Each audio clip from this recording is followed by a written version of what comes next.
Bienvenue à la visite virtuelle du parc du Retiro, offerte par Segway FAN. Dans nos installations de la Calumerta 39, une fois la formation en Segway terminée, nous avons commencé notre voyage à travers le barrio de la Lotra.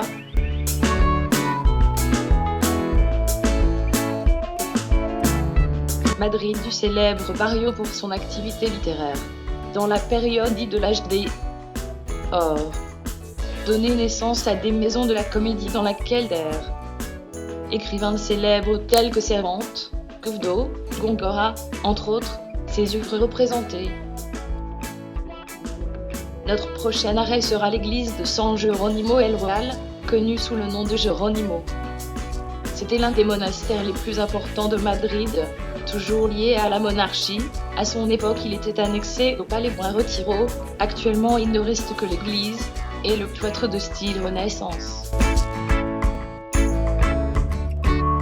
Sur le chemin de notre destination, nous nous arrêterons à El Casón del Buen Retiro, l'un des édifices qui a survécu à la destruction du Palacio del Buen Retiro, conçu comme une salle de bal pour la cour de Philippe IV. C'est actuellement une salle d'exposition. Nous avons déjà observé la Puerta de Philippe IV, entrée du parterre de fleurs. Jardin de style Versailles, dessiné par la cour de Philippe V dans le style des grands jardins à la française.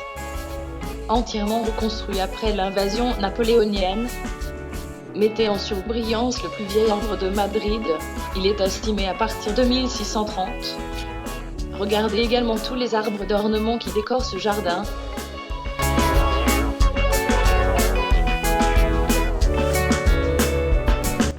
Nous nous arrêterons pour admirer la forêt du souvenir. Anciennement connue sous le nom de forêt des absents, représente un hommage aux victimes des attentats du 11 mars 2004 à Madrid.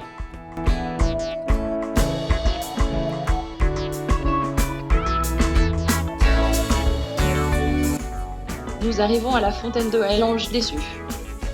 Sculpture de l'artiste Ricardo Boelver et inspirée du travail d'Léon Milton, Le paradis perdu. Nous observons Lucifer pendant qu'il est chassé du royaume des cieux.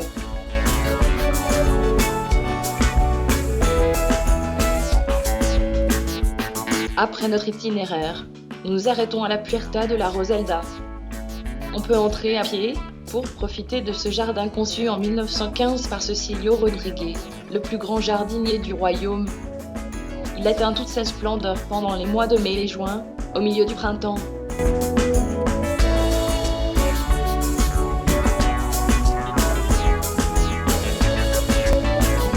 À 100 mètres, nous trouvons le Crystal Palace. Structure en métal et verre, construite en 1887 à l'occasion de l'exposition des îles Philippines. Il est conçu comme une serre, à côté du lac artificiel, dans lequel on peut voir ses célèbres cyprès. Il collectionne actuellement des expositions d'art contemporain.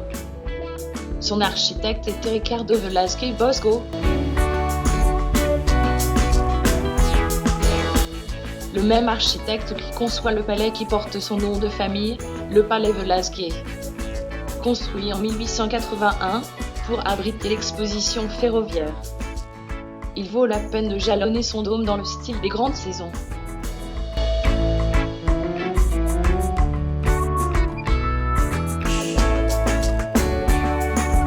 Au séjour du parc, nous trouvons le monument Alfonso XII. Nous sommes face à une construction équestre, commandée à l'initiative de la reine régente Maria Cristina, seconde épouse du roi Alfonso XII. Ce monument est situé sur l'un des côtés du grand étang du Retiro.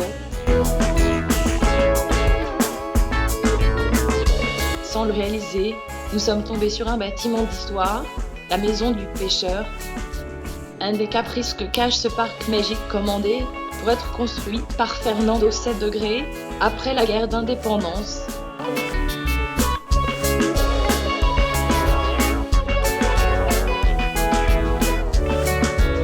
À proximité, les jardins Cecilio Rodríguez. À l'intérieur se trouve le premier zoo de Madrid, la maison des Fira, propulsée par Carlos III. Nous pouvons le parcourir.